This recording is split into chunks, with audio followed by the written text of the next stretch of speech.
मैं स्वप्ना दीदी को मैं आज आगे बुलाती हूँ वचन देने के लिए। परमेश्वर से हम प्रार्थना करेंगे कि उनको जो वचन वो शेयर करने वाली है प्रभु, वो उनकी ओर से नहीं प्रभु, आपकी ओर से करे प्रभु। जिस तरह परमेश्वर आपने हमें वर्शिप में प्रभु आप हमारे साथ खड़े थे प्रभु, उसी तरह पिता जो वचन वो हमसे शेयर करने वाली है पिता, वो हमारे दिल में परमेश्वर हमारे लाइफ में प्रभु वो कार्य करे प्रभु। ऐसा अनुग्रह पिता आप हमें दीजिएगा राजा। वो वचन में पिता आप उन्हें अगुवाई करें पिता, उनके साथ खड़े रहिए प्रभु और उन्हें कवर कीजिए प्रभु आपके होली स्पिरिट से परमेश्वर। ये प्रार्थना प्रभु मैं आपके नाम से मांगती हूँ पिता, सुन और ग्रहण कर मेरे राजा। आमीन।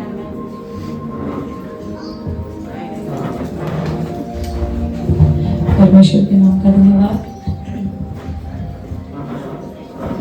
परमेश्वर ने ये जो मौका दिया है बहुत दिनों बाद यहाँ पे खड़े होने का और वचन देने का, मैं परमेश्वर के नाम का सच्ची में धन्यवाद करती हूँ कि परमेश्वर ने मुझे उसका वचन बांटने का मौका दिया है।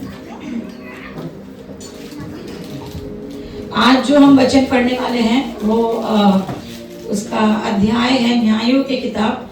हम पुराने नियम में जाएंगे, न्यायों की किताब और उसका चौथा अध्याय, उसका 1 और 2। न्यायों की किताब चौथा अध्याय उसका 1 और 2। मेरे लिए कोई पढ़ी। जब एहूद मर गया तब इस्राएलियों ने फिर यहोवा की दृष्टि में बुरा किया, इसलिए यहोवा ने उनको हासोर में विराजने वाले कनान के राजा याबीन के अधीन कर दिया, जिसका सेनापति सीसरा था, जो अन्य जातियों के हिरोशोत का निवासी था। हम वचन क्या पढ़ते हैं? जब एहूद मर गया तब इज़राइल ने फिर यहोवा की दृष्टि में बुरा काम किया। हम देखते हैं कि इजरायली लोग जो है परमेश्वर ने उनको कितने साल लगाए थे बाहर निकालने के लिए? 4 साल का सफर जो था वो 40 साल में हमने पूरा किया वो लोगों ने। और उसके बाद भी परमेश्वर ने उन्हें पूरी तरीके से जो है हर चीज दी थी। उसने ऐसे देश में लेके गया था जहाँ से दूध और क्या हनी, मध की जो नदियां बहती थी, यानी पूरी चीज उसने जो है हमें प्रोवाइड की हुई थी। लेकिन फिर भी इजरायली लोग जो है सुधरते नहीं थे और वो क्या करते थे? गलती कर देते थे। क्या करते थे? गलती कर देते थे। हम जो है मनुष्य, हम इस शरीर में रहते हैं और इस शरीर में रहने के कारण क्या हो जाता है? हम लोग कुछ ना कुछ गलती कर देते हैं और उस गलती का परिणाम क्या हुआ पता है क्या? उसने क्या किया? इसलिए यहोवा ने उसको होसेर में विराजने वाले कनान के राजा याबीन के अधीन कर दिया, जिसका सेनापति सिसरा था, जो अन्य जातियों के हेरोशेत का निवासी था। यानी सिसरा जो था ना राजा, उसके अधीन कर दिया था। और वो क्या था? अन्य जातियों के लोगों में रहता था। अब हम देखते हैं कि ये लोग ऐसा क्या काम करते थे कि जिसकी वजह से इन लोगों को परमेश्वर ने इस सिसरा के राजा के अधीन दे दिया। कोई मेरे न्यायों की किताब उसका 2 उसका 11, न्यायों की किताब 2 अध्याय उसका 11वां वचन। इसलिए इस्राएली वह करने लगे जो यहोवा की दृष्टि में बुरा है और बाल नामक देवताओं की उपासना करने लगे। उसने क्या कहा? क्या बुरा काम किया? बाल नामक देवता का उपासना किया। अभी यहाँ पे बाल नामक एक जो देव है, उन्होंने एक जो मूर्ति बनाई थी, लेकिन मैं उस मूर्ति के बारे में बात नहीं करूँ। लेकिन हम लोग हमारे जीवन में जो भी कोई मूर्ति बनाते हैं उसको हम लोग क्या कहते हैं कि एक हम हमारे लिए कठिनाई खड़ी कर देते हैं। और उस वजह से क्या हो गया? परमेश्वर अपना अनुग्रह का हाथ क्या कर रहा था? हटा दे रहा था और उन लोगों को क्या कर रहा था? दूसरे राजा के अधीन कर रहा था। जब वो दूसरे राजा के अधीन हो रहे थे, वो क्या हो रहे थे? इस्राएल को परमेश्वर ने पूरा साम्राज्य दिया हुआ था, लेकिन इन छोटी छोटी गलतियों की वजह से उन लोगों ने क्या किया? इन राजा के अधीन किया। चलो उन्होंने एक बार नहीं अधीन किया, अभी हम देखते कितनी बार गलतियां की है उन्होंने। 40 साल में तो की है, लेकिन नहीं सुधरे वो लोग। उसके बाद हम लोग देखते हैं कि हमारे जीवन में भी हम लोग क्या करते हैं कि आगे पीछे कभी क्या हो जाता है? छोटी छोटी सी गलतियां हो जाती है, लेकिन हम जब यहोवा को पुकारते हैं वो हमारी जरूर सुनता है। हर चीज में वो सुनता है, चाहे हम, क्योंकि हम इस शरीर में हमसे कहीं ना कहीं जाने अनजाने में किसी परिस्थिति में कुछ ना कुछ गलत होता होगा, लेकिन यहोवा नहीं छोड़ता। ना यीशु आने के बाद छोड़ा, ना यीशु पहले आने के बाद, पहले जो पुराना नियम था तब भी उसने हमें छोड़ा नहीं है। अभी हम देखते हैं कि उससे पहले उसने क्या किया, न्यायों की किताब हम लोग 2:14 भी पढ़िए अगर मेरे लिए, न्यायों 2:14। इसलिए यहोवा का कोप इस्राएलियों पर भड़क उठा और उसने उनको लुटेरों के हाथ में कर दिया जो उन्हें लूटने लगे, और उसने उनको चारों ओर के शत्रुओं के अधीन कर दिया और वे फिर अपने शत्रुओं के सामने ठहर न सके। Praise the Lord. अब हम देखते हैं कि अगर मूसा की स्टोरी हम देखते हैं कि मूसा जब इजरायली लोगों को बाहर आया, उसके बाद जो है उसने क्या किया था कि उन लोगों को क्या किया था, दूसरे देशों के ऊपर वो लोगों ने अटैक किया था। वो सारी जगह जो थी ना, परमेश्वर ने वो लोगों को मिस्र में रखा था, वहां से वो बाहर लेके आए, लेकिन एक एक जगह पे वो लोगों ने लड़ाई करके, और हर लड़ाई में ये कमजोर होते हुए फिर भी परमेश्वर वो लोग के साथ वहां पे मौजूद था, इसलिए हर लड़ाई जीत पाए। लेकिन ये गलती करने की वजह से क्या हुआ, उसने उन लोगों के उसको अधीन कर दिया और वो उनके सामने ठहर ना सके। कितनी बार हमारे जीवन में ऐसी परिस्थिति आ जाती है कि हम उस परिस्थिति के सामने क्या हो जाते हैं, ठहर नहीं पाते। लेकिन जब मैं यीशु के सामने सिर झुकाती हूँ और मांगती हूँ, तो मेरा परमेश्वर मेरे लिए फिर वापस सामने आके खड़े हो जाता है और मुझे उस परिस्थिति से निकालता है। उसने एक बार नहीं, 2 बार नहीं, 3 बार इनको निकाला है। मैं बताती हूँ, सबसे उसके बाद है ना, सबसे पहले तो कौन था, सबसे पहले मूसा को भेजा। सबसे पहले उसने किसको भेजा, मूसा को भेजा। मूसा के बाद उसने सारा अधिकार किसके हाथ में दिया, एरन के हाथ में दिया।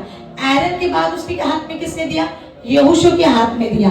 और यहोशू के बाद में उसने क्या किया कि ये फिर भी सुधर नहीं रहे थे, बोले कि इनको लोग दे दे के मैं परेशान खड़ा हो गया हूँ, अभी मैं उनके लिए न्यायी खड़ा करूंगा। यानी क्या खड़ूंगा, जज खड़ा करूंगा। अगर इंग्लिश में हम शब्द देखते हैं जज, अभी जज की पोजीशन क्या होती है कि वो न्याय करता है हर एक लोगों का, और हर एक परेशानियों को सुनता, उनका न्याय करता है। तो सबसे पहले न्यायी कौन खड़ा किया, परमेश्वर ने, ओत्नील। जजेस उसका, न्यायियों की किताब 3 अध्याय उसका 7वां वचन, सबसे पहले खड़ा किया ओत्नील।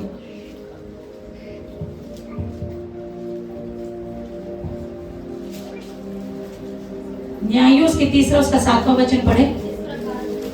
इस प्रकार इस्राएलियों ने यहोवा की दृष्टि में बुरा किया और अपने परमेश्वर यहोवा को भूलकर बाल नामक देवताओं और अशेरा नामक देवियों की उपासना करने लग गए।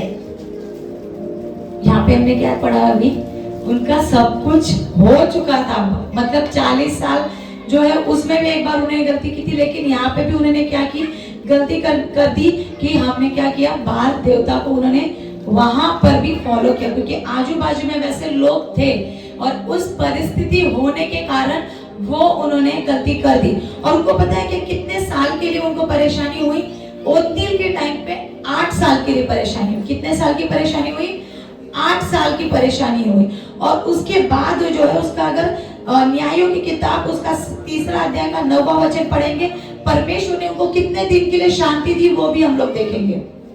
तब इस्राएलियों ने यहोवा की दोहाई दी और उसने इस्राएलियों के छुटकारे के लिए कालेब के छोटे भाई ओत्नीएल नामक कंजी के पुत्र को ठहराया और उसने उनको छुड़ाया। Praise the Lord. उसने ओत्नीएल को एक जज करके ठहराया, और ओत्नीएल ने क्या किया, वो लोगों को उन लोगों से छुड़वा के लेके, क्योंकि उन्होंने क्या किया, जाके प्रार्थना की। जब हम हमारी परिस्थिति में होते हैं, जिस भी परिस्थिति में होते हैं, जब हम परमेश्वर के पास जाके प्रार्थना करता है, परमेश्वर हमें क्या करता है, उस परिस्थिति से हम लोगों को बाहर करता है। ये लोग भी क्या कहे, उस न्यायी के पास गए, किसके पास, ओत्नीएल के पास, कि ओत्नीएल हम लोग परेशान हो गए, हम लोगों का न्याय कर। हम लोग 8 साल से क्या कर रहे हैं, इन लोगों से हम लोग परेशान हो गए हैं, ये हमसे काम करवा रहा है, मजदूरी करवा रहा है, हमको नहीं करना है, तुम्हारा न्याय कर। और उसने वो लोग को फ्री किया। तो कितने साल फ्री किया, 40 साल। उसके बाद उसने क्या किया, एहूद को भेजा। उसके बाद उसने किसको भेजा, एहूद को भेजा। न्यायों उसकी 3 अध्याय उसका 12वां वचन में हम पढ़ेंगे। तब इस्राएल ने फिर यहोवा की दृष्टि में बुरा किया और यहोवा ने मोआब के राजा एग्लोन को इस्राएल पर प्रबल किया, क्योंकि उन्होंने यहोवा की दृष्टि में बुरा किया था। देखिए, उन्होंने एक गलती की, उसके बाद उन्होंने वापस गलती की और उन्होंने परमेश्वर को छोड़ के कुछ और काम करना शुरू किया। जब हम परमेश्वर को छोड़ के कुछ और चीजें करने लगते हैं, वो कोई भी चीज हो, वो हमारी घर की चीजें हो, वो हमारा टीवी हो, वो हमारा मोबाइल हो, हम जो कोई भी चीज करते हैं परमेश्वर के विरुद्ध या परमेश्वर को छोड़ के, तो परमेश्वर क्या करता है, हम सोचते हैं कि मैं इस परिस्थिति से क्यों नहीं निकल रही हूँ, मैं इस परिस्थिति में क्यों बनी हुई हूँ, क्योंकि हम लोगों को परमेश्वर के सामने क्या करना है, उस परिस्थिति के बारे में पूछना है। और जब मैं उस परिस्थिति के बारे में पूछती हूँ, परमेश्वर ऑटोमेटिक आपके सामने आपकी गलतियां लाके खड़ा करता है। परमेश्वर ने क्या किया है कि आपकी गलतियां भी बताने के लिए क्या किया, लोगों को खड़ा किया है बताने के लिए। आज हमारे पास प्रॉफिट्स नहीं है, लेकिन आज मेरे पास पवित्र आत्मा है, जो पवित्र आत्मा जो है आपसे आके बात करती है और आपको बताती है कि आपसे क्या हुआ है और क्या नहीं हुआ है। अभी इन लोग ने मालूम है क्या, 40 साल के तो फ्री किया, 8 साल ये लोगों को क्या किया, फर्स्ट टाइम ओथनिल के टाइम पे उनको रखा उनके राज्य में। उसके बाद उन लोगों को 40 साल फ्रीडम, कोई प्रॉब्लम नहीं, सुख शांति में जी रहे, वापस भूल गए। फिर यहूद राजा आया, उसके बाद 18 साल, कितना साल, 8 साल का कितना डबल होता है, डबल से भी ज्यादा, 18 साल वापस, ये वचन में लिखा हुआ है, 18 साल वापस वो लोग को उन सब चीजों में रखा। और उसके बाद छुटकारा कितने टाइम के लिए मिला होगा, सोचो, छुटकारा भी डबल था, 80 साल के लिए। कितने साल के लिए, 80 साल के लिए। जब मैं गलती करती हूँ, परमेश्वर मुझे इतनी कठिनाई देता है, लेकिन आशीष उसकी कितनी होती है, डबल लोग की मिलती है आपको। जब वो लोगों ने 8 साल किया तो परमेश्वर ने 40 साल छुटकारा किया, 18 साल किया तो परमेश्वर ने उनको 80 साल के लिए छुटकारा दिया। और उसके बाद जो है आखिर में कौन था, शामगर करके एक पर्सन था, वो न्याय की किताब में हम देखते हैं, उसके बारे में ज्यादा लिखा नहीं, तो इसलिए भी मैं ज्यादा बता नहीं पाऊंगी उसके बारे में। तो ये 3 लोग थे, ये 3 न्यायी थे। उसके बाद परमेश्वर ने किसको खड़ा किया पता है क्या, एक न्यायी को खड़ा किया। और वो न्यायी कौन थी पता है, वो एक स्त्री थी। वो कौन थी, वो एक स्त्री थी। आज हम स्त्री समझते हैं कि स्त्री को कमजोर समझाता जाता है। हम सोचते हैं कि हम मतलब हम ये पूरी जनरेशन में, हम स्कूल में भी गए हैं तो बोले कि नहीं, स्त्रियों को पहले पढ़ाया ही नहीं जाता था, या स्त्रियों को घर पे बैठना चाहिए था। आजकल की स्त्री तो बाहर जाती है, काम करती है, सब करती है। लेकिन परमेश्वर ने पुराने नियम में ही एक ऐसी स्त्री बनाई थी जिसका नाम था देबोरा। देबोरा, उसको उसने इस सामर्थ्य से भरा था कि पूरी बाइबल में अगर आप देखेंगे देबोरा क्या थी, मैं वो वचन पढ़ना चाहूंगी, मैं बताना, 4 अध्याय उसका 3 और 4 पढ़ दीजिए। तब इस्राएलियों ने यहोवा की दोहाई दी, क्योंकि सीसरा के पास लोहे के 900 रथ थे और वह इस्राएलियों पर 20 वर्ष तक बड़ा अंधेर करता रहा। उस समय लप्पीदोत की स्त्री दबोरा जो नबिया थी, इस्राएलियों का न्याय करती थी। Praise the Lord. उसके बारे में 2 चीज लिखी हुई है, वो नबिया थी और वो न्याय करती थी। नबिया यानी प्रोफेट और न्याय करती थी यानी जज।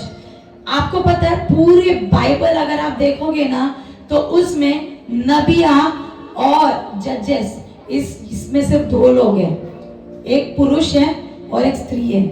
पुरुष कौन है पता है, शमूएल।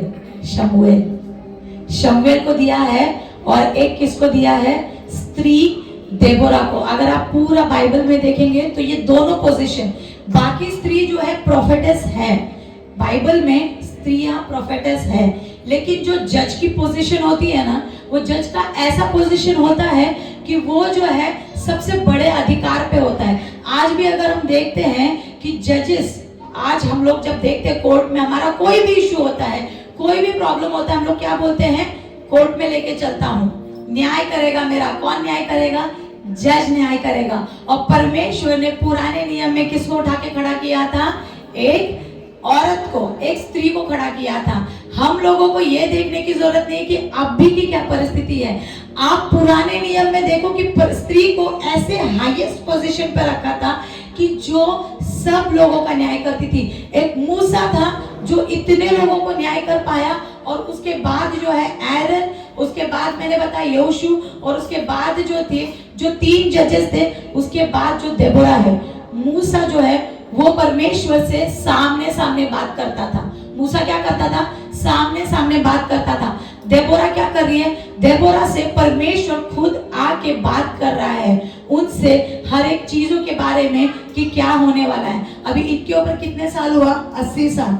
तो मैं सोचती हूँ कि अगर शामनगर था, शमगर, तो शमगर जब हुआ होगा 80 साल का अगर हुआ होगा तो 160 साल शायद से, मैं इस नंबर के बारे में कुछ बताने नहीं चाहती, लेकिन उतने साल उन्होंने क्या किया? उस राजा के इसमें राज किया। और उसके बाद उन्होंने क्या किया कि वो लोग आके चौथे वचन में देखते हैं हम लोग, मेरे लिए पढ़ेंगे एक बार, चौथा 4:4। उस समय लपीदोत की स्त्री दबोरा जो नबिया थी इस्राएलियों का न्याय करती थी। और 5वां, वह एप्रेम के पहाड़ी देश में रामा और बेतेल के बीच में दबोरा के खजूर के तले बैठा करती थी और इस्राएली उसके पास न्याय के लिए जाया करते थे। अब वो कहाँ बैठा करती थी? खजूर के पेड़ के नीचे। राजा महाराजा कहाँ बैठते हैं? अंदर बैठते हैं। जजेस कहाँ बैठते हैं? अंदर बैठते हैं, पूरी सेफ्टी, पूरी सिक्योरिटी के साथ। और ये कहाँ बैठ रही थी? खजूर के पेड़ के नीचे। एक खजूर के पेड़ का जो है ना एक उल्लेख, जो खजूर का पेड़ उसने क्यों चुना? क्योंकि वो एक शांति, पीस देने वाला। हमारा यीशु मसीह कहाँ आया था? शांति देने वाला आया। जब वो गधे के ऊपर बैठा तब किसकी डाली ली थी? खजूर की डाली ली थी। और यहाँ पे किसका उल्लेख किया गया है? खजूर के पेड़ के बारे में। खजूर के पेड़ के नीचे क्यों बैठती थी? वो एक ओपन स्पेस था, वो एक शांति जो है परमेश्वर की शांति बताने वाला था। और उसके पास कोई भी कभी भी किसी भी समय जा सकता था। क्या हम जज के पास कभी भी किसी समय जा सकते हैं? नहीं। ये डेट लगी है, तारीख पे तारीख, तारीख पे तारीख, तारीख पे तारीख। क्या इजराइल को तारीख पे तारीख लगी? नहीं। इजराइल को तारीख पे तारीख लगी? नहीं। उन्होंने एक ही बार कहा, किसके पास गए? देबोरा के पास गए कि हमारा न्याय कर। हम लोग जो है इस सिसरा के राजा के अंदर है और वो हमें बहुत परेशान कर रहे हैं, काफी सालों से परेशान कर रहे हैं। ज्यादा साल नहीं हुए थे, 20 साल ही हुए थे। 20 साल में परेशान हो गए और आ गए देबोरा के पास। देबोरा ने किसको बुलावा भेजा? उसके आगे का वचन पढ़ेंगे।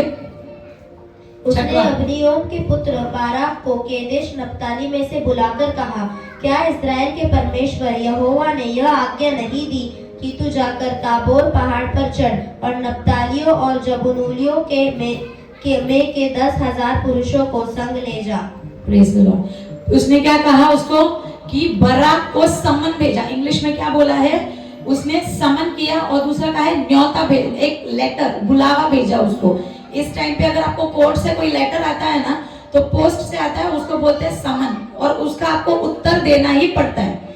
देबोरा ने क्या किया? यहाँ से बोला बराक को जाके बुला के लेके आओ मेरे पास, और बराक को यहाँ पे लेके आए। और बराक को क्या बोला? क्या तुझे बताया नहीं है कि 1000 सेनाओं को, और किसकी सेनाओं को लेके जा तू? नेप्तोलेन और एक वापस पढ़ेंगे प्लीज। नप्तालियों और जबूलूनियों। हाँ, नेप्तालियों और जुबिनिलियों को लेके तू ताबोर के पहाड़ पे जा और क्या कर? वहां पे 10,000 पुरुषों को लेके जा। और उसने कहा 10,000 पुरुषों को लेके जा। और उनके पास कितने थे? उनके पास रथ और घोड़े थे कितने? 900। ये लोग कितने थे? 10,000। और इनको कहा कि उस पहाड़ी पे जाओ और उस पहाड़ी पे जाके रुक जाओ। और ये उसको ऑलरेडी परमेश्वर ने बताया था, क्योंकि यहाँ पे बाइबल में पढ़ोगे ना क्वेश्चन मार्क है। वो सवाल कर रही है कि क्या तुझे नहीं बताया यहोवा ने कि तू 1000 सेना लेकर वहां पे पहाड़ी पे जा? उसने उसको क्या उत्तर दिया? तब मैं याबीन के सेनापति सीसरा को रथों और भीड़ भाड़ समेत किशोर नदी तक तेरी ओर खींच ले आऊंगा और उसको तेरे हाथ में कर दूंगा। तेरी ओर खींच ले आऊंगा। परमेश्वर ने उसको ऑलरेडी क्या किया था? एक परमेश्वर ने जीत दे के हुई थी, जीत दे के रखी हुई थी। उसने क्या बोला? मैं सिसरा को 900 रथ के साथ, भीड़ भाड़ के साथ खींच के लेके आके वहां पे रख दूंगा। हम हमारी परिस्थिति को, हम लोग को क्या करता है? परमेश्वर जो है हमको ऑलरेडी बताता है। हम लोग को हमारी कठिनाई में, हम लोग को किसी चीज के लिए वो कहता है कि जाके लड़, लेकिन क्या हम जाते हैं वहां पे? नहीं। कितनी बार आपको प्रार्थना में भी जाना होता है ना, तो हम लोग क्या करते हैं, किसी और को आगे करते हैं कि आप प्रार्थना कर लो करके, क्योंकि हम शायद तैयार नहीं हैं। और अब क्या करते हैं, पीछे हट जाते हैं। और उसके बाद क्या होता है, किसी और को बोला जाता है कि प्रार्थना कर, वो क्या हो जाता है, जीत तो तेरी है। जीत किसकी है, तेरी है, लेकिन हम क्या करते हैं, हम पीछे हट जाते हैं। कितनी बार होता है कि ऑफिस में आपको बोला जाता है कि ये काम कर ले, और हम कहते हैं कि नहीं मुझसे होगा नहीं, और दूसरे को दे देते हैं। क्या वो पोजीशन, क्या वो क्रेडिट उसको मिल जाता है, मिल जाता है। फिर हम बोलते हैं कि काश मैं कर लेती।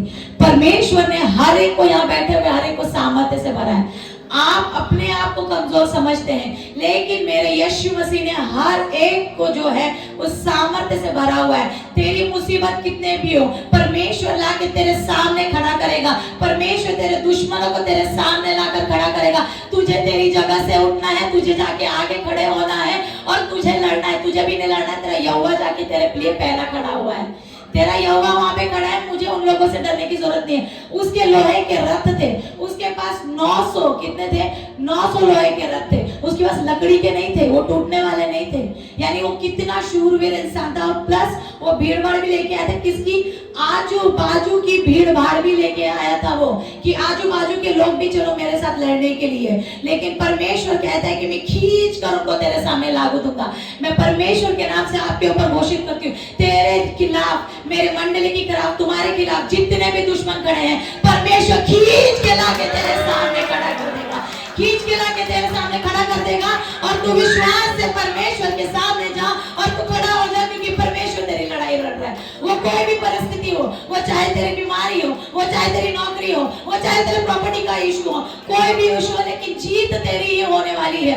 विश्वास करके आगे चल। परमेश्वर ने सिर्फ केवल उसको सामर्थ्य नहीं दिया, परमेश्वर ने यहाँ पे बैठे हुए हर एक को सामर्थ्य दिया है। लेकिन तू ये विश्वास कर, तो अपने यहोवा को आगे बढ़ाना है। तू आगे मत बढ़, यहोवा को आगे बढ़ा, और मैं तेरे लिए खड़ा होता हूँ, लड़ता हूँ। ये परमेश्वर का वचन कहता है। इसलिए मैं परमेश्वर, उसके आगे का अगर वचन पढ़ेंगे 7वां, तब मैं याबीन के सेनापति सीसरा को रथों और भीड़ भाड़ समेत किशोर नदी तक तेरी ओर खींच ले आऊंगा और उसको तेरे हाथ में कर दूंगा।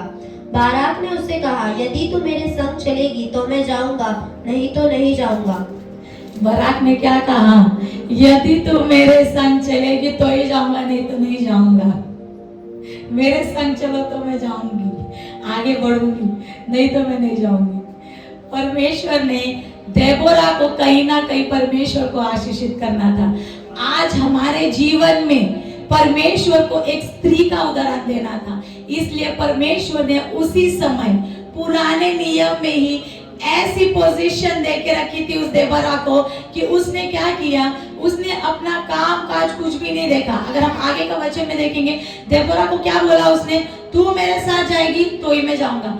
बाराक का कहीं ना कहीं विश्वास कमजोर था, शायद उसका विश्वास कमजोर था, क्योंकि परमेश्वर ने उसे ऑलरेडी एक बार नहीं 2 बार कहा था। एक बार परमेश्वर यहोवा ने खुद उससे कहा था, क्योंकि देबोरा उससे सवाल करती है, और दूसरी बात देबोरा ने उससे कहा था कि परमेश्वर ने तुझे वहां पे जाके पहाड़ी पे खड़े होने को कहा है, और उसके बाद जो है परमेश्वर तुझे वहां पे जीत दे देगा। परमेश्वर क्या करेगा, जीत दे देगा। जिस समय मैं विश्वास में कमजोर हो जाती हूँ, उस समय मैं अपनी जगह हटाकर किसी और को दे देती हूँ, मैं अपनी जगह से हटकर किसी और को देती हूँ, और परमेश्वर क्या करता है, वो अनुग्रह जो है आपके ऊपर देता है। जब आपके जीवन से कोई हट जाता है तो नाराज नहीं होना है। जब आपके जीवन से कोई हट जाता है तो नाराज नहीं होना है। परमेश्वर तुझे उठाने के लिए तैयार है। और उस समय बाराक को क्या कहा, उस समय बाराक को क्या कहा उसने, कि अगर मैं तेरे साथ चलूंगी, उसके आगे के वचन में लिखा है, अगर मैं तेरे साथ चलूंगी तो जीत किसकी होने वाली है, जीत स्त्री की होने वाली है। लड़ना तो तुझे ही है, लेकिन स्त्री की जीत होने वाली है इस लड़ाई में। लेकिन फिर भी क्या कहता है, तू चल, मैं नहीं जाऊंगा, मैं अकेले नहीं जाऊंगा, क्योंकि वो एक प्रोफेटेस थी। प्रोफेटेस यानी न्यायी थी। वो उसको जानना चाहता था कि मेरे लिए आगे क्या होगा। मैं पहाड़ पे चला जाऊंगा, देबोरा इधर बैठेगी, मुझे बताएगा कौन मुझे कब नीचे जाना और कब लड़ना है। वो सेना चढ़ के ऊपर आ गई तो मेरा क्या हो जाएगा। इसलिए उसने क्या किया, तू चल मेरे साथ, चल तू मेरे साथ बैठी रहे उधर पे, मुझे पता कब जाना है, तब मैं वहां पे जाऊंगा। और देबोरा ने क्या किया, जब उसने कहा चल मैं तेरे साथ निश्चित चलूंगी, उसके आगे का प्लीज वचन पढ़िए। चौथा उसका 9। उसने कहा, निसंदेह मैं तेरे संग चलूंगी, तो भी इस यात्रा से तेरी कुछ बढ़ाई न होगी, क्योंकि यहोवा सीसरा को एक स्त्री के अधीन कर देगा। तब देबोरा उठकर बाराक के संग केदेश हो गई। और परमेश्वर ने क्या कहा है यहाँ पे क्या वचन में पढ़ते हैं, वो उठकर उसके साथ केदेश चली गई। आज हम महिलाओं को अगर कहीं जाना होगा तो हम लोग क्या सोचते हैं, क्या आप सोचते हैं, मेरे पति को देखने दो, उसका खाना बनाने दो, उसका बच्चे का मेरा करने दो, मेरा घर का काम करने दो, फिर मैं आगे बढ़ती हूँ।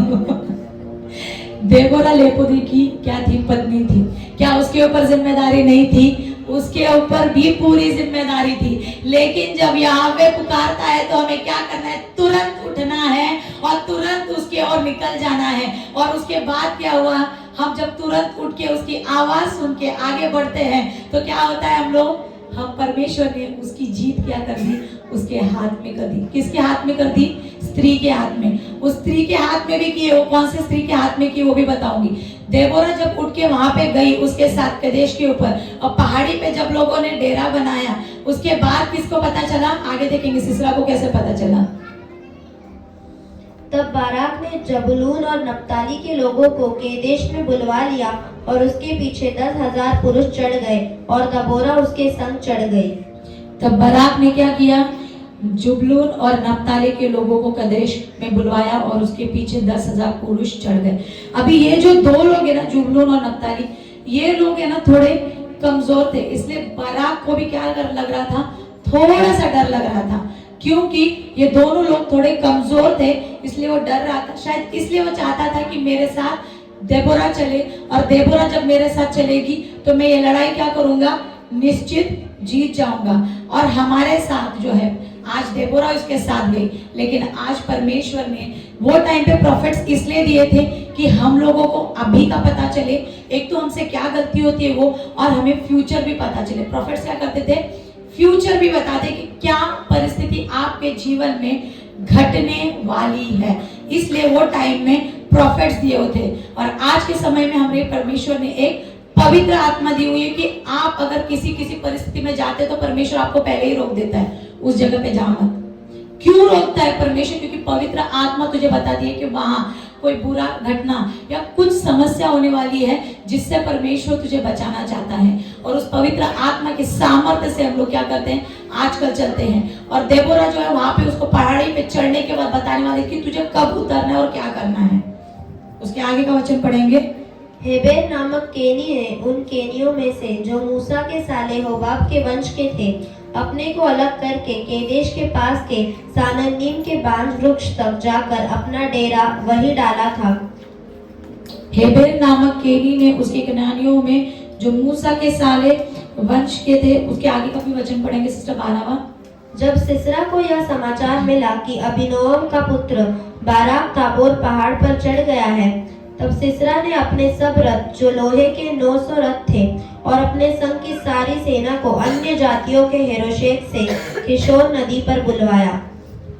क्या परमेश्वर ने ये पहले ही बोला था किशोर नदी पे बुलाएगा? परमेश्वर ने ऑलरेडी बोला था। यहाँ पे हम लोग देखते हैं कि 12 वचन में क्या देखते हैं कि सिसरा को समाचार मिला कि बाराक उधर पहुंच गया है।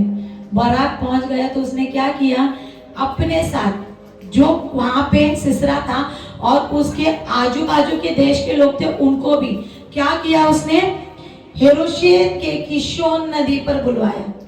यहाँ पे उसको नदी पे बुलाने का भी कारण था। उसको जब नदी पे बुलाया उसका कोई अलग, और परमेश्वर ने ऑलरेडी बाराक को बताया था, देबोरा को बताया था, और मैं खींच के लेके आऊंगा। वो खींच के वो लोगों को यहाँ पे लाकर खड़ा किया। और यहाँ पे क्यों लाकर खड़ा किया, उसका कारण था क्योंकि ये लड़ाई जो है यहोवा आसमान से लड़ने वाला था। कहाँ से लड़ने वाला था? आसमान से लड़ने वाला था। और वो लड़ाई हम लोग देखेंगे कि उसने कैसी लड़ी है। परमेश्वर जो है आपकी सारी परिस्थितियों को क्या करेगा, आपके सामने खींच के लाके खड़ा कर देगा। आपकी जो भी परिस्थिति हो, वो चाहे बीमारी हो, वो चाहे मेरा परिवार की सुख शांति आनंद हो, जो कुछ भी है, वो सारी परिस्थितियों को खींच के लाके खड़ा करेगा। और यहोवा तेरे आगे जाने के लिए तैयार है और तेरे लिए लड़ने के लिए तैयार है। उसके बाद का वचन हम लोग आगे का पढ़ेंगे। तब दबोरा ने बाराक से कहा, उठ, क्योंकि आज वह दिन है जिसमें यहोवा सिसरा को तेरे हाथ में कर देगा। क्या यहोवा तेरे आगे नहीं निकला है? इस पर बाराक और उसके पीछे पीछे 10,000 पुरुष ताबोर पहाड़ से उतर पड़े। Praise the Lord. क्या हुआ यहाँ पे कि उसने उसको, देबोरा ने कहा, सो रहा था, आराम कर रहा था। देबोरा जब बताएगी तब जाऊंगा मैं, तब तक कुछ नहीं। देबोरा जो बोलेगी वो करूंगा, क्योंकि क्या वो है, प्रॉफिटस है। पास्टर बोलेंगे करना है तो करेंगे, नहीं करना है तो नहीं करेंगे। हमें किसी मनुष्य को महत्व देने से ज्यादा मुझे मेरे पवित्र आत्मा को और परमेश्वर के दिए हुए वचन पे विश्वास करना है। जब मैं इसको लेके चलती हूँ तो परमेश्वर मेरे आगे आगे चलता है और मेरी जीत वो कराने वाला है। मुझे सोना नहीं है, लेकिन मुझे परमेश्वर के वचन में रहना है, ताकि जब मैं आगे बढ़ूं तो मेरे लिए क्या करे परमेश्वर, उसकी पवित्र आत्मा देबोरा की तरह बचे जो भेजे, जो मुझसे बात करे, मेरे आगे मेरे दुश्मन से लड़े। और उसने आसमान से एक लड़ाई की। अगर हम लोग देखते हैं उसका 5वां अध्याय, नबियों उसका 5वां अध्याय उसका 20, 5वां उसका 20, कैसे उसकी लड़ाई हुई। आकाश की ओर से भी लड़ाई हुई, वरन तारों ने अपने अपने मंडल से सिसरा से लड़ाई की। क्या दिन में तारे निकलते हैं। परमेश्वर ने, ये देबोरा ने पूरा गीत लिखा है उसकी जीत के ऊपर। देबोरा केवल जो है प्रॉफिट और नबिया नहीं थी, वो एक पोएटस भी थी। यानी परमेश्वर ने, आज अगर हम लोग स्त्री अपने आप को कमजोर समझते होंगे तो देबोरा को देखो। देबोरा को एक चीज से नहीं, लेकिन उसे बहुत सारी चीजों से परमेश्वर ने आशीषित किया था। यानी परमेश्वर, अगर आज हम घर का काम करते, अगर आज हम नौकरी करते, कितनी औरतें हम लोग क्या करते हैं, नौकरी भी कर रही है, बच्चे भी संभाल रही है, बाहर का काम भी कर रही है, और हम लोग प्रार्थना में भी हैं। यानी परमेश्वर क्या करता है, आपको आपकी जिम्मेदारी के साथ बाकी जिम्मेदारी के लिए परमेश्वर ने पुराने नियम में ये रेडी करके रखा है, ताकि सारी महिलाएं मल्टीटास्किंग अभी से हो। और उसने क्या किया है, दिन में लड़ाई की है, दिन में तारे भेजे। दिन में तारे कैसे भेजे उसने, तारे कैसे नीचे आए, उसने दिन में बादल भेज के बरसात की उधर पे, क्योंकि परमेश्वर का उसके आगे का वचन पढ़ता है, कहता है 21 वचन पढ़िए मेरे लिए। किशोर नदी ने उनको बहा दिया, अर्थात वही प्राचीन नदी जो किशोर नदी है। हे मन, हियाव बांधे आगे बढ़। कहाँ खड़ा था वो, किशोर नदी पे। क्यों किशोर नदी पे बुलाया उसको, क्योंकि वहां परमेश्वर आसमान से लड़ने वाला था। वो अगर ड्राई जमीन पे होता ना तो परमेश्वर वहां पे कुछ नहीं करता, लेकिन खींच के उसको तेरे पास ले गया ताकि बारिश हो। पूरा उसने क्या किया, उसके वो चढ़ ही नहीं पाया आगे, वो आगे जा ही नहीं पाया, क्योंकि नदी बन गई उधर पे। उसमें दिन में तारे भेज के, दिन में बादल भेज के पूरे उसने नदी को बहा दिया और उनके रथ आगे बढ़ ही नहीं पाए। और उसमें देखेंगे कि बराक ने क्या किया, बराक ने एक एक लोगों को मार दिया। उसमें से एक भी इंसान बचा नहीं है, एक भी इंसान बचा नहीं है। क्या जीत हुई यहाँ पे, क्या जीत हुई यहाँ पे, नहीं हुई है। क्या सिसरा मारा गया, नहीं मारा गया, जीत अभी तक नहीं हुई है। हमारी परिस्थिति के हम लोग इतना करीब जाते हैं और यहाँ पे होके निराश होके पीछे हट जाते हैं। मेरी जीत इतनी करीब होती है, बहुत करीब होती है, बट यहाँ पे मैं निराश हो जाती हूँ। क्या जीत हुई यहाँ पे, नहीं हुई है, अभी तक जीत नहीं हुई है। ये लोगों ने सिर्फ सिसरा के लोगों को मार मार के परमेश्वर ने आसमान से क्या की, बारिश भेजी और लड़ाई आसान कर दी। आज तेरी भी लड़ाई है, बहुत आसान है। मेरे यीशु ने तेरे जीवन में हर एक लड़ाई को आसान किया है, लेकिन मुझे विश्वास से आगे बढ़ना है कि जो देबोरा ने विश्वास बराक को दिलाया कि मैं तेरे साथ चलती हूँ, चल और तू लड़ाई कर। मेरे को मेरे साथ यहोवा को लेके चलना है और मेरे विश्वास को लेके चलना है। बराक को किस पे विश्वास था, देबोरा पे विश्वास था, और इसलिए वो देबोरा को लेके गया। और उसको पता था कि मेरी लड़ाई में जीत जाऊंगा। और परमेश्वर वहां पे सच में मौजूद था। उसने सब क्या के दिन में तारे भेजे, बादल भेजे, और उसके रथ हिल ही नहीं पाए। वहां से इतने रथ भारी थे कि वो जगह से हिल नहीं पाए। मैं मेरे जीत के इतने करीब हूँ। और वहां पे क्या हुआ, सिसरा क्या हुआ, सिसरा उसके रथ से उतर के भाग गया। सिसरा उसके रथ से उतर के, आगे का वचन पढ़ेंगे चौथा अध्याय 15 नबियों 4:15। तब यहोवा ने सारे रथों वरन सारी सेना समेत सिसरा को तलवार से बाराक के सामने घबरा दिया और सिसरा रथ पर से उतर के पाँव पाँव भाग चला। कैसे भाग चला? पाँव पाँव भाग चला। उसने क्या किया? अपने रथ से उतर गया। राजा हार मान गया। ये हार चुका था तब भी जब भी परमेश्वर याहवे ने बताया था, लेकिन एक्चुअल में अभी ये हार रहा था। उसने देख लिया और यहाँ पे 80% ये लोग की जीत हो चुकी थी, क्योंकि परमेश्वर ने वो 80% तो जीत करवाई थी। अभी 20% की लड़ाई बाकी थी, जो कि उस राजा को मारना था। किसको मारना था? सिसरा को। सिसरा तो घबरा गया, अभी तो मेरी खैर नहीं, भागो इधर से, भागो इधर से, और भाग गया। और भागा कहाँ पता है क्या? परमेश्वर उसे ऐसी जगह पे लेके गया जहां पे उसे लगता था मैं प्रोटेक्टेड हूं। हम भी क्या करते हैं कि हम भी भागते हैं किसी परिस्थिति से। कोई भी परिस्थिति हो, हम लोग क्या करते हैं? एक ऐसा घर ढूंढते हैं जहां पे मैं जा सकूं। सेलिना सिस्टर सोचेगी कि मैं शैलेश ब्रदर के घर जाऊं कि वो निकट है मेरे लिए। क्या है? निकट है मेरे लिए, मैं वहां पे सहारा ले लूं। और हम लोग किसी भी नेबर को ढूंढेंगे और वहां पे जाऊंगा, क्यों? मेरे संबंध उनके साथ अच्छे हैं। ऐसे ही इजरायली लोगों के थे। और एक सिसरा राजा था, उसने पीस डील की थी। क्या की थी? Peace deal. अभी हम लोग देखते हैं कि अभी भी देश में जो लड़ाई हो रही है, हम लोग देख रहे हैं यूक्रेन रशिया सब लड़ाई कर रहे हैं, या फिर इंडिया पाकिस्तान अगर हम लोग देखते हैं, पीस डील हुई हमारे बीच में। क्या हुए? शांति की डील हुई, क्योंकि यहाँ के लोग वहां जा सकते हैं, वहां के लोग यहाँ आ सकते हैं। लेकिन फिर भी कुछ ना कुछ होता है। अभी यहाँ पे भी पीस डील हुई है दोनों के बीच में, लेकिन परमेश्वर का कार्य अभी भी बाकी है, अभी भी उसका काम खत्म नहीं हुआ है। वो कहाँ गया? भाग भाग के 17 वचन पढ़े। परंतु सिसरा पाँव पाँव हेबेर केनी की स्त्री याएल के डेरे को भाग गया, क्योंकि हासोर के राजा याबीन और हेबेर केनी में मेल था। क्या था? मेल था। हेबेर के यहाँ पे गया। किसके यहाँ पे गया? हेबेर के यहाँ पे। हेबेर के यहाँ पे गया, और वहां पे कौन खड़ा था पता है क्या? हेबेर के पास कौन था? याएल की स्त्री, यानी हेबेर की पत्नी खड़ी थी। और क्या करते थे तभी पता है? टेंट लगाया करते थे। पुराने जमाने में क्या करते थे लोग? टेंट लगाया करते थे। 4 ऐसे खुट्टियां लगाया करते थे और उसके ऊपर रस्सी से टेंट बनाया करते थे। और परमेश्वर ने एक जगह दी हुई थी, मतलब एक बाउंड्री दी हुई थी। उस बाउंड्री के अंदर ही लोग रहते थे। जैसे अभी हम देखते हैं कल्याण की एक बाउंड्री होगी, डोंबिवली की एक बाउंड्री होगी, वैसा था। वैसे ये समझो हम लोग कल्याण से वो समझ लो अमरनाथ तक पहुंच गए। वहां पे गया और उसने क्या बोला? याएल ने बोला आजा मेरे घर। क्या कहा? आजा मेरे घर और तू क्या कर? रेस्ट कर। वो क्यों गया उसके घर पे? क्योंकि ये लोग की पीस डील हुई थी और उसको पता था ये स्त्री मुझे कुछ करेगी नहीं। वहां पे उसने क्या किया? उसने उससे पीने के लिए पानी मांगा। उसने पहले क्या किया? या आजा यहाँ पे, तुझे कुछ नहीं होगा, तू यहाँ पे सेफ और सुरक्षित रहने वाला है। तू क्या रहने वाला है?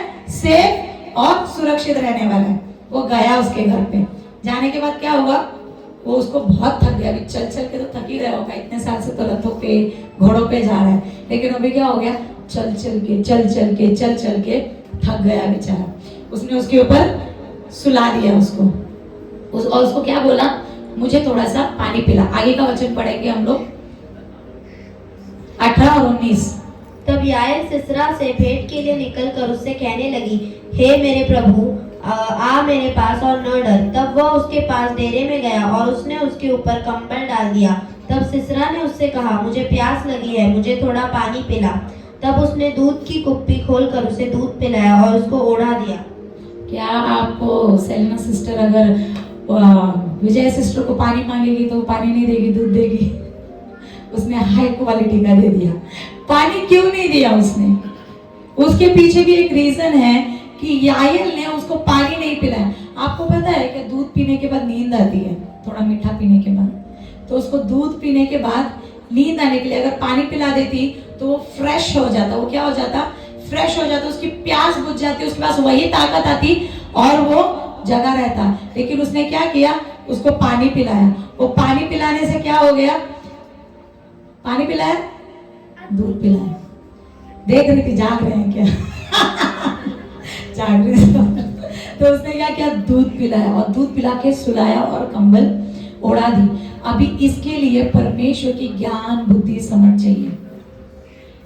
ये याएल की स्त्री थी, वो किसकी थी, हेबेर राजा की पत्नी। हेबेर राजा किसके लोग थे, इजराइल के लोग थे। किसके लोग थे, इजराइल के लोग थे। क्या ये लोग इस पे राज कर रहे थे, कर रहे थे। क्या इसको भी छुटकारा चाहिए था, चाहिए था। क्या यहाँ पे बैठे हुए लोगों को छुटकारा चाहिए, चाहिए। उसके लिए क्या करना पड़ेगा, लड़ना पड़ेगा। अब इसने किया, दूध पिलाया, दूध पिला के उसने उसके ऊपर कंबल उड़ा दिया। अभी क्या किया, वो स्त्रियां क्या इतनी स्ट्रांग हो सकती है क्या, उसने क्या किया, एक खुट्टी ली। खुट्टी क्या होती है पता है क्या, एक इतना बड़ा कील होता है। यीशु क्रिस्त को भी क्या किया था, जब क्रूसीफाई किया था, बड़ी इतनी बड़ी कील थी जो उसके हाथ पे और लकड़ी पे ठोकी गई थी। अब इतने बड़े टेंट को जब संवारना है तो उसके लिए खुट्टी लगती है। खुट्टी इतना बड़ा कील होता है जो नीचे जमीन में ठोका जाता है और उसके ऊपर थ्रेड बांधा जाता है। वो खुट्टी लेके आई चुपके से और उसको बोला कि जाके रखवाली कर दरवाजे पे। बोली ठीक है मैं करती हूँ। गई, खड़ी हुई वहां पे, क्या रखवाली की उसने, नहीं की। वो देख रही थी, वेट किया, वेट किया, वेट किया, कब सो रहा है, कब सो रहा है, कब सो रहा है। पूरे गहरी नींद में जाने का इंतजार किया। जब वो गहरी नींद में गया, उसने वो खुट्टी निकाली, उसने वो खुट्टी निकाली। अब वो खुट्टी निकालने के लिए क्या करना है, हमको वो सामर्थ्य चाहिए, विजडम चाहिए। मुझे अगर मुझे छुटकारा चाहिए तो मुझे मेरी ज्ञान बुद्धि चाहिए। ज्ञान बुद्धि कहां से आती है, परमेश्वर से आती है। अगर मेरी परिस्थिति में मुझे छुटकारा चाहिए तो परमेश्वर जो है तुझे बाहर निकालेगा। परमेश्वर क्या करने वाला है, तुझे बाहर निकालने वाला है। अगर मैं उस दिन ही मैं किसके घर पे, अंबरनाथ में प्रेयर के लिए गई थी और मेरे को सिस्टर से, हम लोग विजया सिस्टर, हम लोग बात कर रहे थे। उन्होंने क्या कहा कि हमारे पास जो है बाइबल कैसे पढ़ना है, वचन कैसे पढ़ना है। हम लोगों के पास पता है बाइबल में परमेश्वर ने एक एक परिस्थिति के लिए कम से कम 5 वचन दिए। एक एक परिस्थिति के लिए, बीमारी के लिए, फाइनेंसेस के लिए, गर्भ के फल के लिए, हर विषय निकाल लो आप। परमेश्वर ने एक उदाहरण नहीं दिया, बहुत सारे। अगर उसमें से हम खुद 3 वचन भी ढूंढ के निकाले और उनको अपने जीवन में घोषित करें तो परमेश्वर हमको जीत देने वाला है। हर परिस्थिति में परमेश्वर हमको जीत देने वाला है। ये याएल को बुद्धि कहां से, जब बुद्धि उसने मांगी परमेश्वर, क्योंकि उसको छुटकारा चाहिए था, उसको नहीं रहना था उसमें।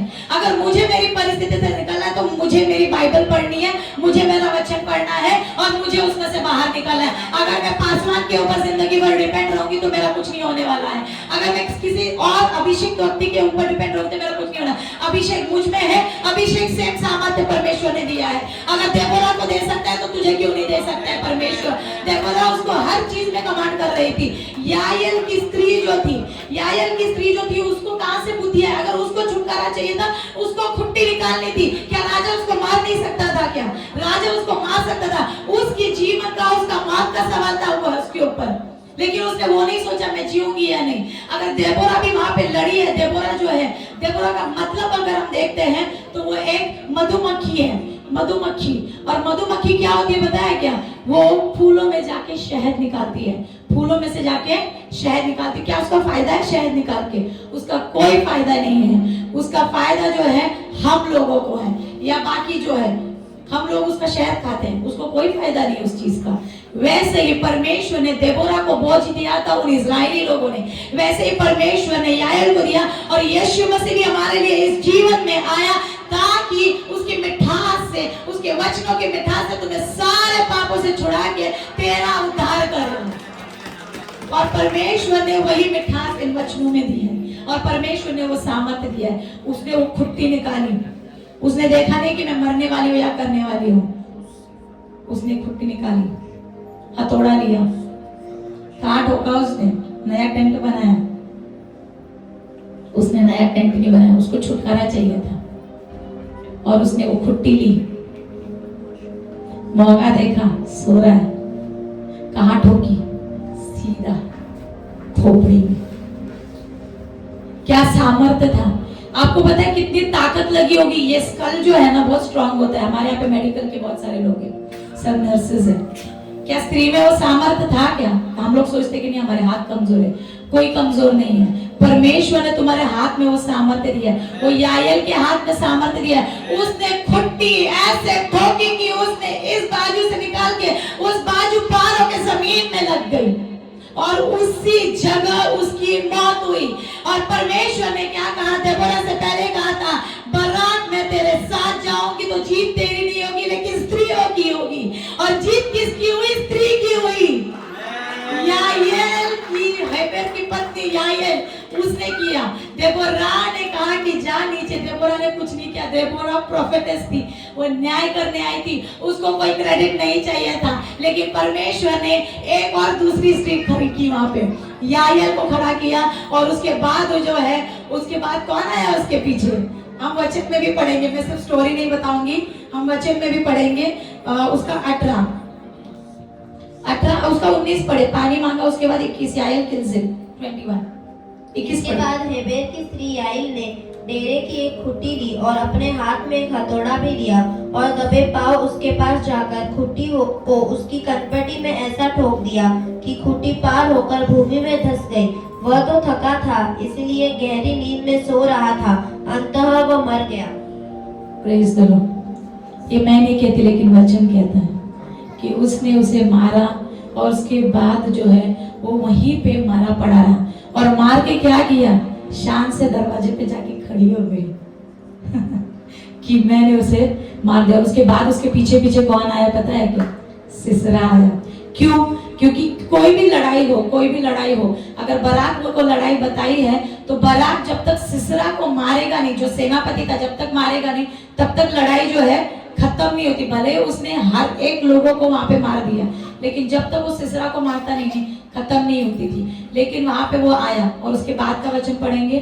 जब बाराक सिसरा का पीछा करता हुआ आया, तब याएल उससे भेंट करने के लिए निकली और कहा, इधर आ, जिसका तू खोजी है उसको मैं तुझे दिखाऊंगी। तब उसने उसके साथ जाकर क्या देखा कि सिसरा मरा पड़ा है और वह खुट्टी उसके कनपटी में गड़ी है। Praise the Lord. यहाँ पे क्या चेक करने गया? बराक सोचा कि मैं अभी भी मारूंगा, अभी भी क्या करूंगा? मारूंगा। लेकिन उसने क्या किया? वो उसको मार नहीं पाया। क्यों? क्योंकि जीत तो स्त्रियों की थी, जीत तो स्त्रियों की थी और वहां पे जीत हो चुकी थी। और जाके बराक ने देखा क्या है, उसने उसको बुलाया कि आ, तू जिसको खोजता है मैं तुझे दिखाती हूँ वो कहाँ है। और देखा तो वो मरा पड़ा हुआ, उसकी खुट्टी उसके अंदर पड़ी हुई है। आपको पता है सबसे पहले जो मरना होता है, मतलब ये वाली चीज जो होती है, इधर से बुद्धि से मारता है। आपको पता है क्या? इसने तो खुट्टी से मारा, लेकिन आपको हमारे जीवन में विचार इधर आते हैं और इधर से आप खत्म होते हैं। अगर इन विचारों को आपके पैरों के तले डाल दो तो यहाँ पे परमेश्वर का वचन होता है। और जब ये यहाँ पे होता है तो आप आपकी हर एक लड़ाई लड़ जाते हो और जीत जाते हो। जैसे याएल जीत गई थी, वैसा ही विजडम में घोषित करती हूँ कि हमारी इस पूरी केवल महिलाओं पे नहीं लेकिन पुरुष पे भी परमेश्वर ऐसी ज्ञान बुद्धि समझ दे कि जो देबोरा को दिया था, देबोरा को एक न्यायी बना के खड़ा किया था, देबोरा को एक प्रोफेटेस बना के खड़ा किया था। मैं चाहती हूँ कि हमारी चर्च की, हमारे चोजन वंश की सारी औरतें और सारे पुरुष भी ऐसे ही बने, जो बाराक की तरह लड़ाई करे और वो देबोरा की तरह क्या हो जाए, उठ जाए, खड़ी हो जाए। हमारी परिस्थिति को मत देखो, हमारी प्रॉब्लम्स को मत देखो, मैं किस परिस्थिति में जाने वाली हूँ, लेकिन यहोवा को पुकारो, पहले प्रार्थना करो और यहोवा को पूछो कि इस परिस्थिति को मैं कैसे जीतूंगी। जब मैं उससे पूछती हूँ कि मैं कैसे जीत पाऊंगी या मैं कैसे बाहर निकलूंगी, तो परमेश्वर तुझसे इन वचनों से बात करता है। और जब मैं इन वचनों को लेके, इसकी ढाल तलवार लेके चलती हूँ, परमेश्वर मुझे जीत देने वाला है हर एक परिस्थिति में।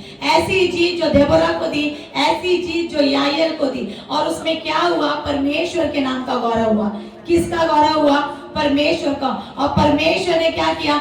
सारे इजराइलियों को उस चीज में से क्या किया? छुड़ा लिया। सारे इजराइलियों को क्या हुआ? छुड़ा लिया।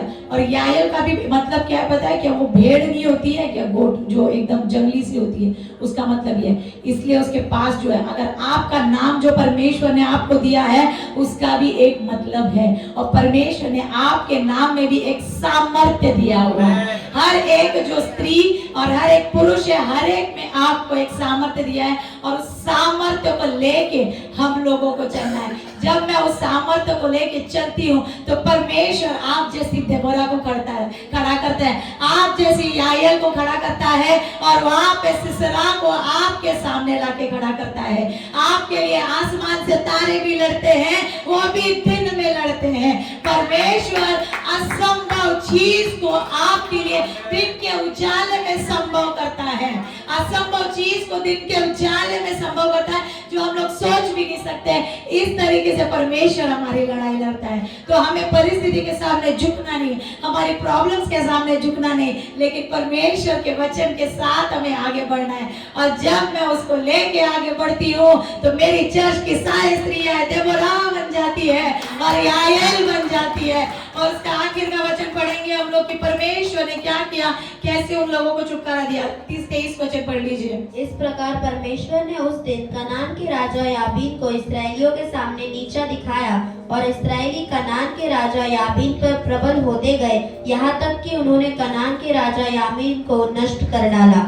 उसने कनान के राजा को भी किया। कनान का राजा यानी कनान के राजा के अंडर कौन था? सिसरा था, और सिसरा सेनापति था। यानी यहाँ पे हमने सिर्फ सिसरा को नष्ट किया, लेकिन बाद में परमेश्वर ने इजराइल को ऐसा सामर्थ्य दिया कि उन्होंने कनान के राजा को भी समाप्त कर दिया। यानी पूरा साम्राज्य परमेश्वर को दिया। आज मेरा परमेश्वर तुझे हर एक चीज से आशीषित करना चाहता है, एक भी प्रॉब्लम में नहीं रखना चाहता, इतनी सी भी प्रॉब्लम नहीं। परमेश्वर तुझे सर्दी खांसी भी नहीं देगा जब तू परमेश्वर के सामर्थ्य में चलेगा। जो छोटे छोटे बैक्टीरियाज हैं उनको भी तेरे सामने झुकना पड़ेगा। बड़ी बड़ी परिस्थितियों को तो छोड़ ही दे, वो तो तेरे निकट भी नहीं आ सकती, क्योंकि परमेश्वर तेरे आगे चल रहा है। तेरे को सर्दी खांसी भी छू ना पाए, ऐसी छोटी सी बीमारी भी छू ना पाए, ऐसा परमेश्वर तेरे साथ चले। Praise the Lord, praise the Lord. मैं परमेश्वर के नाम का धन्यवाद करती हूँ कि परमेश्वर ने इन वचनों से आपसे बात की। और इस समय जो हमें गीत गाएंगे और मैं पासवान को आगे बुलाती हूँ और हम एक प्रार्थना करेंगे।